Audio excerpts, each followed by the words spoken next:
그런데도 해답이 일절 나오지 않고 반대로 가니 국민이 실망하고 분노하는 것이다. 후략.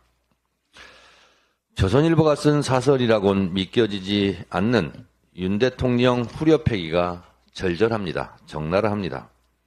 한동훈 비대위 체제의 성격과 방향을 추론해 봅니다. 첫째, 칼질 비대위 성격이 짙습니다. 믿을 건 한동훈밖에 없고 믿을 건 검사밖에 없으니 박힌 돌 빼내고 굴러온 검사 공천을 해야 퇴임 전후 안전보장을 받으니 무리한 칼질과 검사 꽂기가 흥행할 것으로 예측됩니다. 칼질을 하려면 한동훈 본인도 칼날 위에 서는 겁니다. 둘째, 영남 피바다 비대위가 될 것 같습니다. 서울과 수도권에는 룸도 없고 가망이 없으니 영남 안전한 곳에 검사 낙하산 투하를 하면 영남 의원들이 가만히 앉아서 당할 것 같지는 않습니다. 영남 혈투가 볼만할 것 같습니다. 셋째, 윤석열 아바타, 윤석열 부부 호위무사 홍위병 비대위가 될 것 같습니다. 조선일보 사설에서 지적하고 있듯이 잘못은 윤석열, 김건희 부부가 했는데 김건희 특검을 철통 방어해야 하는 고육지책 비대위로 갈 것 같습니다. 논리와 합리가 실종된 윤 대통령 친위 비대위로 갈 가능성이 대단히 높습니다. 넷째, 회유와 압박, 상명하복 비대위가 될 것 같습니다. 검사가 수사하듯이 공천 과정에서 회유와 압박, 때로는 캐비넷을 이용한 불안과 공포심을 자극하는 무서운 비대위가 될 가능성이 높습니다. 다섯째, 결국 허풍 떨고 먹을 것 없는 소문난 잔치가 된 인요한 혁신위의 전철을 밟지 않을까라는 생각이 듭니다. 정치는 수사가 아닙니다. 정치는 의사결정 또는 의사결정 과정의 행위라고 규정합니다. 검사의 칼춤과 다수가 참여하는 의사결정 과정은 물과 기름처럼 섞이기 어렵습니다. 정치를 수사처럼 하다가는 결국 검사의 칼이 부러지게 돼 있습니다. 한동훈 비대위원장은 9회 말 투아웃이면 후회 없이 휘둘러야 한다고 멋지게 말했습니다. 자기 팀이 이기고 있으면 9회 초에 끝나는 건데 9회 말 상황이면 자기 팀이 지고 있다는 것을 일단 시인한 셈입니다. 그런데 말입니다. 9회 말 투아웃 지고 있는 상황에서는 보통 초짜 대신 경험 있는 노련한 백전 노장을 대타로 내보냅니다. 대타로 초짜 연습생을 내보냈다가 헛스윙 아웃되고 경기를 망치면 감독도 경질될 수 있다는 점을 알아두기 바랍니다. 윤석열 정권이 다급하긴 다급한가 봅니다. 찾아도 없으니 한동훈을 등판시킨 것 같은데 미천이 다 드러났습니다. 사람이 그렇게 없습니까?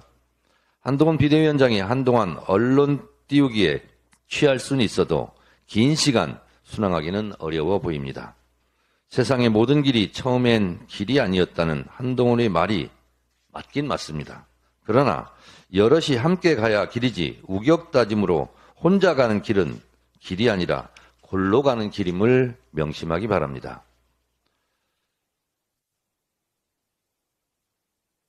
한동훈은 윤석열 정권 심판의 총선에서 또 하나의 관역입니다. 제1관역 윤석열, 제2관역 김건희, 제3의 관역은 한동훈입니다.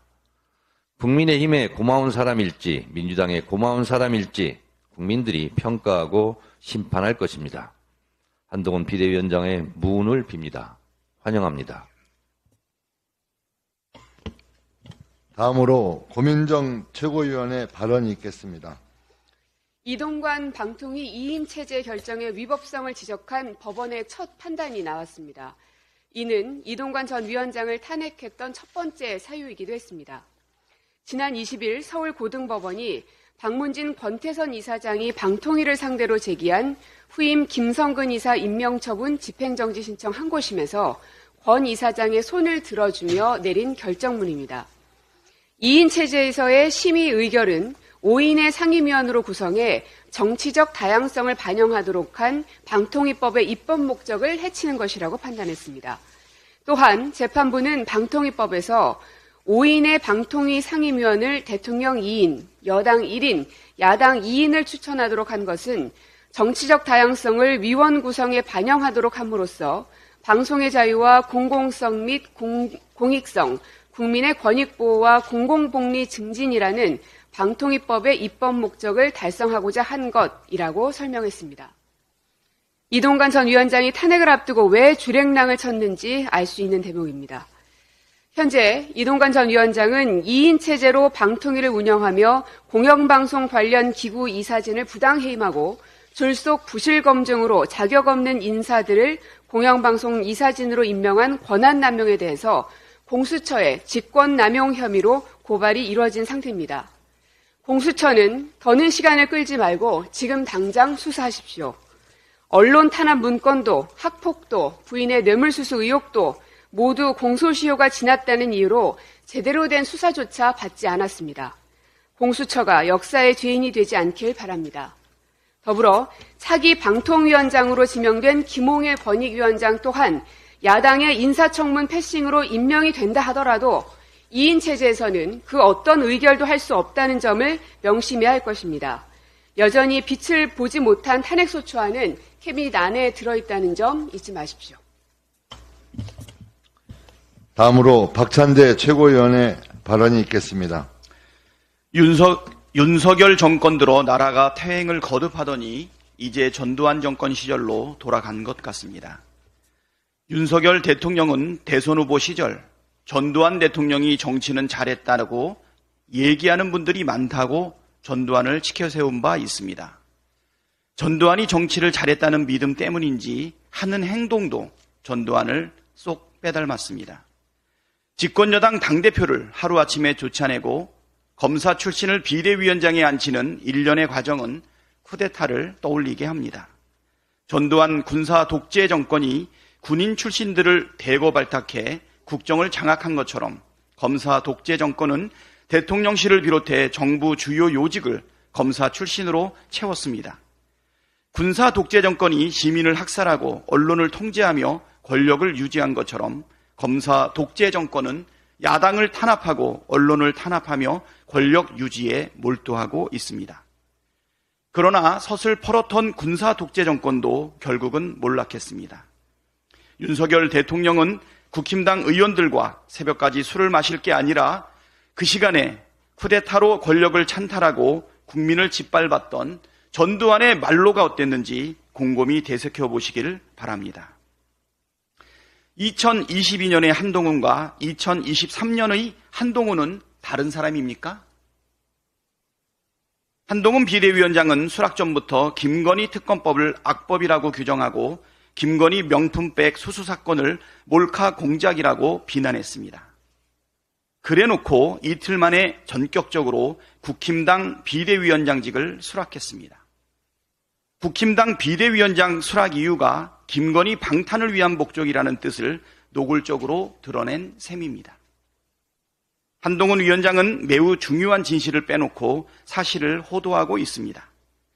검찰이 제대로 수사를 했다면 애초부터 김건희 특검은 할 필요도 없었습니다. 김건희 주가 조작 의혹이 하루 이틀 된 문제가 아님에도 유독 검찰은 김건희 여사에 대한 수사만 질질 시간을 끌었습니다. 공범으로 의심받는 자들의 재판이 진행되고 있는데도 김건희는 기소는커녕 제대로 된 소환 조사조차 하지 않았습니다. 법무부 장관이었으니 한동훈 위원장이 가장 잘 알 것입니다. 또 하나 국힘당이 진작 찬성했더라면 김건희 특검은 벌써 끝이 났을 것입니다. 국힘당의 반대 때문에 총선을 앞두고 처리하게 된 것입니다. 결국 김건희 특검법의 원인 제공자와 주범, 공범은 김건희 여사와 검찰 그리고 국힘당입니다. 그러니 남 탓할 이유가 하나도 없습니다. 이제 정치에 입문하였으니 국민의 뜻에 따르는 게 정치인이 할 일이라는 사실도 되새기길 바랍니다. 국민 10명 중 7명이 김건희 특검에 찬성하고 대통령의 거부권 행사에 반대하고 있습니다. 장관 시절 한동훈은 정치가 국민을 지키는 도구여야지 수사받는 정치인을 지키는 도구여서는 안 된다고 강조한 바 있습니다. 2022년의 장관 한동훈이 2023년의 정치인 한동훈에게 건네는 충고를 가슴에 새기고 김건희가 아니라 국민을 지키는 도구가 되길 바랍니다. 국민이 아닌 김건희 방탄에 나선다면 한동훈이라는 이름은 내로남불의 대명사가 될 것입니다. 한동훈 위원장은 김건희 특검법 처리에 적극 협력하고 윤석열 대통령에게도 거부권 행사하지 말라 건의하십시오. 그래야 윤석열 아바타가 아닌 정치인 한동훈으로 인정받게 될 것입니다. 만약 특검법을 반대한다면 윤석열 아바타라는 오명을 벗지 못하는 것에 더해 서로 카톡을 수백 번 주고받을 정도로 아주 각별한 관계라 김건희 방탄의 목을 맨다고 국민께서 받아들이지